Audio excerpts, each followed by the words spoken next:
Focus on one, the other big news topic now, changing gears to the Premier League. Liverpool do not appear to be heading in the right direction with injuries. A lot of injury problems cropping up again. Joe Gomez suffered a serious knee injury for England in training over the international break. So he joins Virgil van Dijk on the long-term treatment room table. So those two are out. They're two starting centre-backs. Jordan Henderson went down with a small injury.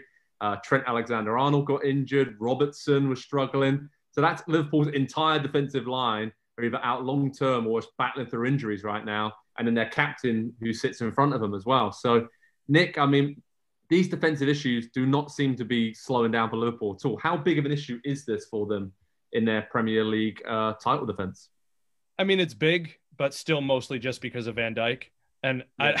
I don't want to get too crazy, but one of the things that Jurgen Klopp has done, which he has clearly rectified from when he was at Dortmund, is he's brought in younger guys before he sold the older guys. He's developed them. Some of his academy guys look ready to contribute. And my big question, I mean, I think it's probably for you guys as well, as we look at Leicester, Brighton, Wolves, and Fulham still before a big matchup with Spurs, is this. Look, they're going to have Mohamed Salah, is one of the best players in the world. They're going to have Sadio Mane. He's not too far off that level.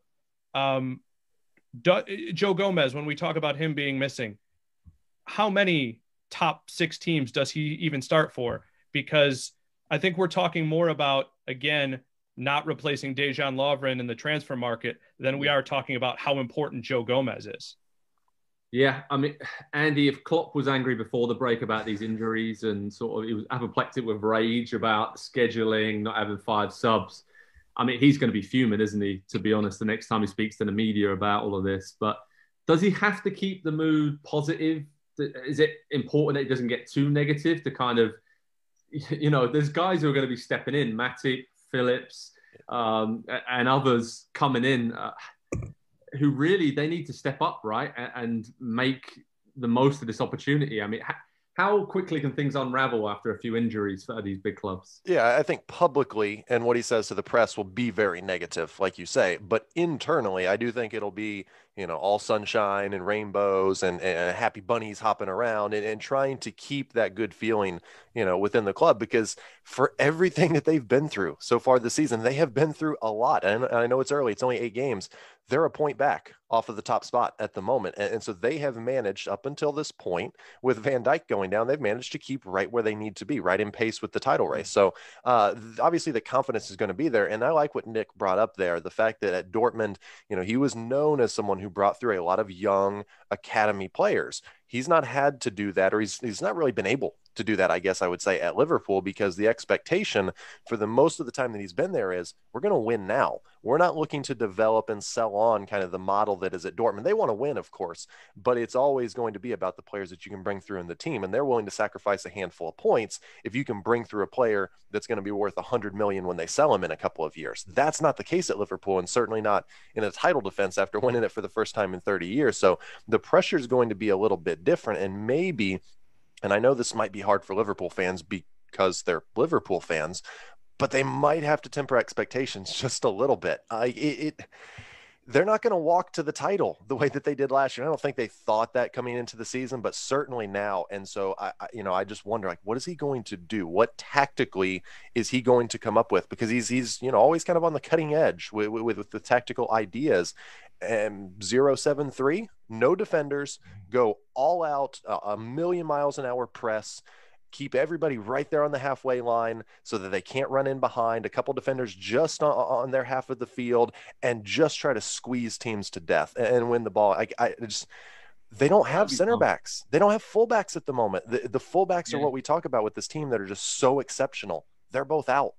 Yeah. So with Gomez out now for a long time, for me, that kind of, again, shifts the title talk, because before, with Van Dijk's injury, it swung into Man City's favour. And then when they drew 1-1 at Man City, it kind of swung back into Liverpool's favour. But now with Gomez out, Matip hasn't looked great, and you got a youngster coming in alongside him. Maybe Fabinho, he could be back fit, which would be a big boost, but then you're losing from midfield as well. So for me, I think this kind of just pushes Man City back to being the slight favourites to win the title, because they have Ruben Diaz and Laporte. Number one, they're healthy and they're fit. And number two, they're playing well and developing a good partnership. And just like last season, when City lost Laporte, their title bid unravelled pretty quickly. So now that Liverpool have lost their 2 starting centre-backs, let's see what happens. And they are nursing a lot of injuries as well. So obviously focusing on some of the other injury news to wrap up around the Premier League. Had some, during the international window, we've talked about this in the past, the kind of complexities of travelling all around the world at the moment during the pandemic. Mohamed Salah tested positive. Mohamed Al Nene as well tested positive for COVID while on international duty with Egypt. Luis Suarez, obviously Atletico Madrid, but he tested positive at Uruguay. There's been certain outbreaks. The Republic of Ireland team with Matt Doherty, at South Korea, a few issues there as well. So a lot of there's going to be some really interesting international injury news updates when we get towards the end of the week. And I'm not sure a lot of Premier League managers will know who they can pick right now. But I do want to say that we focus on Liverpool here, but a lot of Premier League teams have been hit by these injuries quite severely early in the season. Leicester City, Crystal Palace, they've done okay. Arsenal, Man City, I mean, they're just starting to get a lot of their players back. So with the European action in Europa League and Champions League, you are seeing that build-up of games impact those top 6, 7, 8 teams in the Premier League. So, lads, I mean, I don't know what you think about the international window to wrap up this segment, but it seems like some serious consideration is going to have to go on between now and March as to whether players are released for these friendlies. Yeah, you said complexities of traveling for international right now.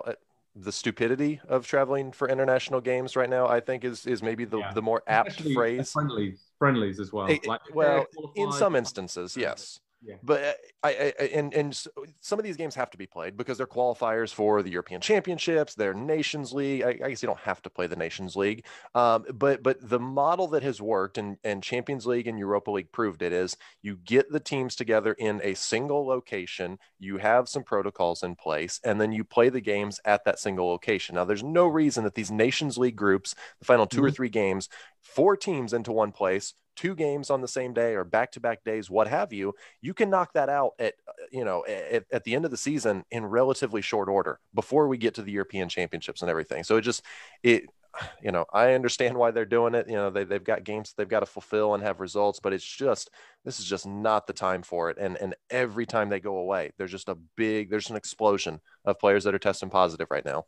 And it's predictable as well. That's the thing is you can see it coming. But the international break is now over and we're back into domestic action. So let's kind of take a breather and let's see, how things can shake out from now on here, because it's going to get simpler now for the most part. Hi there, I'm Rebecca Lowe. Make sure you subscribe to watch highlights all season long and always join us every weekend at 7 a.m. on NBCSN for Premier League mornings. Plus, make sure you subscribe to Peacock Premium as well, where you can watch exclusively live 175 games and same-day on-demand replays of all 380 Premier League matches as well.